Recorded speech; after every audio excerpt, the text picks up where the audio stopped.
Hi cello players, we're going to go over Minuet in G, which the first thing to note is that we're in G major. We're used to D major, which has third finger on the A string, C sharp, but with this piece we have a C natural, which is second finger, so make a note of that. I'm going to go through it, play it once at full tempo just so we can have something to reference.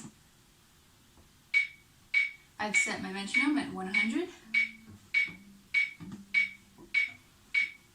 Okay, 1, 2, 3, 1, 2, 3.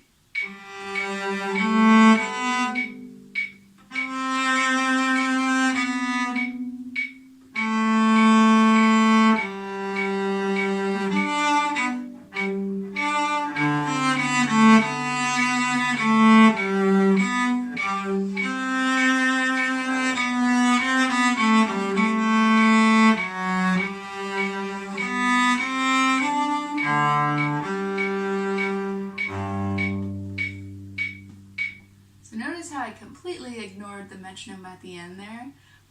2 measures from the end, it says molto rit, which is short for molto retard, which is where the whole orchestra is going to slow down, and you watch the conductor for this. Let's go back to the beginning, kind of break it apart. So it's in 3/4, right? Odd meter. We start mezzo forte, and we need to be loud enough, we need to be solid and strong, but have room to grow later because we have a crescendo that leads up to a forte in measure 9. So we're going to start pretty solid. Going along in measure 2, I see a comma, which is a bow lift. So after you play that B, bow lift, back to the frog, set. And so now we have all this bow for the C natural in measure 3. And that is a very important part of this piece, using a lot of bow. So we have that bow lift set by the frog, and now we have all this bow for the C natural. Moving along, in measure 7, we have a double up bow. It's a slurred, dotted pair of notes. So instead of our regular slur, these are going to have space in between. You're kind of lifting sound out. It's very light and airy. So we have those 2 short up bows. And then in the next measure, we have another pair of slurred notes again, but no dots. So these have to be very connected and fluid.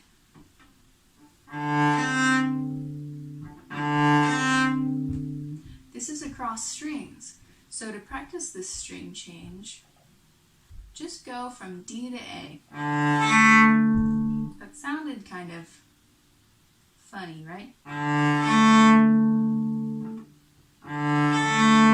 You want to do this until you can hear a very clear change in note. Okay, so we have these 2 notes slurred. This is where the crescendo starts, by the way. So after this slur, we have 2 separate notes, which we're going to use a lot of bow to contribute to that crescendo. And then in measure 9, we're forte, and we're really singing at this point. Okay, so we have that crescendo up to forte in measure 9. Remember, these moving lines, like the 8th notes in measure 8, we really have to bring out. Because the cellos usually have the harmony, while the violins usually have the melody. But what's important about harmony is supporting the orchestra, being a solid foundation for the melody to sing above. And then sometimes we get these moving lines where we get to come out of the texture and sing so that we stand out and the audience is like, wow, there are those cellos. It's our time to shine, right? So we have those moving lines in 8, measure 8. And then we get to our forte in measure 9. And then we have more moving lines in measure 12, more 8 notes. So we have to use a lot of bow. Right, ba-da-da-da-da.